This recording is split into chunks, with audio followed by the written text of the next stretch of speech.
How nervous do you get when you have to speak on the phone? In my last few videos in the How to Learn European Portuguese series, I've been talking about how important it is to have a language learning partner. These days, it's likely you'll be doing this via video call, via Skype or Zoom. Let's be honest, we've all spent a lot of time on Zoom this year.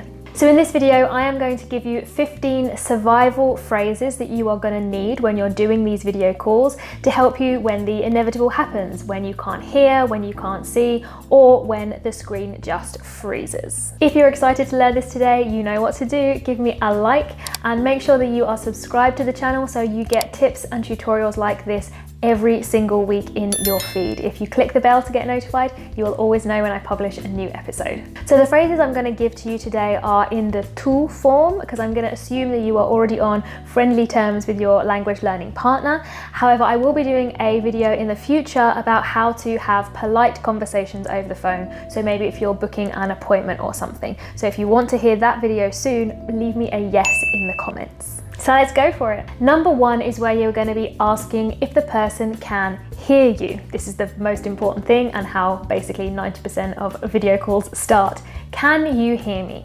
For this, we're going to say, consegues ouvir-me? Consegues ouvir-me? Remember, we use the verb conseguir when we're talking about whether you're physically able to do something or not. So it's the right verb to use here. That's your first one. Number two, you are going to want to say, yes, I can hear you. Sim, ouço-te bem. Sim, ouço-te bem. Yes, I can hear you well. But maybe you can't hear the person, and that is number three. Não te ouço. Não te ouço. You'll notice that the te here has been attracted in front of the verb. That's because when we have a negative word like now, the pronoun has to move from after the verb to before. If you didn't hear somebody when they were speaking, you can just say, sorry, I didn't hear you. That's number four. Desculpe, não ouvi. Desculpe, não ouvi. So those phrases will help you if you're having problems with the sound. What about if you're having problems with the picture? So here we just have to swap the verb ouvir, to hear, to the verb ver, to see. So the next phrase would be, consegues ver-me? Consegues ver-me? Can you see me? Then our answers would follow the exact same pattern. Sim, vejo-te bem. Or sim, vejo-te. Yes, I see you. But if you can't, you will say, não te vejo.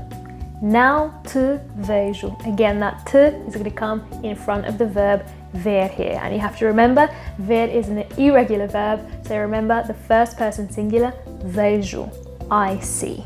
Number 8 is when we need something repeating, because this is going to happen a lot. Don't worry, it's normal. You can just ask the person to repeat. Podias repetir? Podias repetir? Could you repeat? Easy. A really good tip is to ask people to write what they have said in the chat box. So Skype, Zoom, all of these things have a chat box, and I really recommend you make the most of this in your lessons, because if you didn't hear something or you aren't quite clear on what they've said, if they write it down and you can see it written as text, it might be more helpful for you. So you could say, podias escrever o que disseste no chat? Podias escrever o que disseste no chat? All right, so can you write what you said in the chat? That will mean somebody can type it up for you and you'll be much more able to understand what they've said. Maybe there's a particular word that is confusing you, and again, if you see it written down, it will help. So you could say, como se escreve essa palavra? Como se escreve essa palavra? How do you write that word? All right. So again, seeing it written down will really help. Another way of putting the same question is, como se soletra? Como se soletra? How do you spell? So if the word was dog, for example, you would say, como se soletra cão? They would write it out for you and it would become much clearer. Number 12 is when the inevitable happens and your internet drops out. You can say fiquei sem sinal. Fiquei sem sinal. I lost my connection. This is the use of the verb ficar to mean sort of a state that has come about. I've become without signal is probably the direct way of translating it, but this is how we would use it here in Portuguese. Fiquei sem sinal. Another way of putting the same thing, number 13. A conexão caiu. A conexão caiu. The connection dropped. It literally means dropped. And this is quite funny because sometimes Portuguese people have said to me that the connection fell out because they are kind of directly translating cair, meaning to fall, okay? So the connection dropped out. A conexão caiu. If the person's screen has frozen, you can simply say congelou. Congelou. This comes from the verb congelar, to freeze, so we can use it in the same context here. Congelou. A imagem congelou. The image froze, something like that.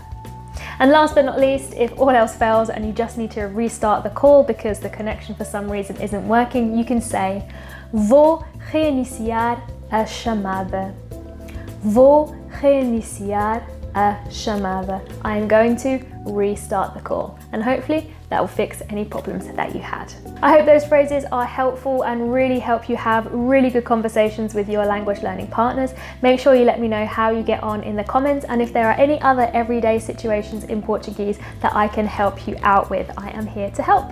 I'll be back this time next week with more tips and tutorials to level up your Portuguese. I hope I see you there. Make sure you are subscribed to get my new videos every single week, and I will see you then. Ciao for now.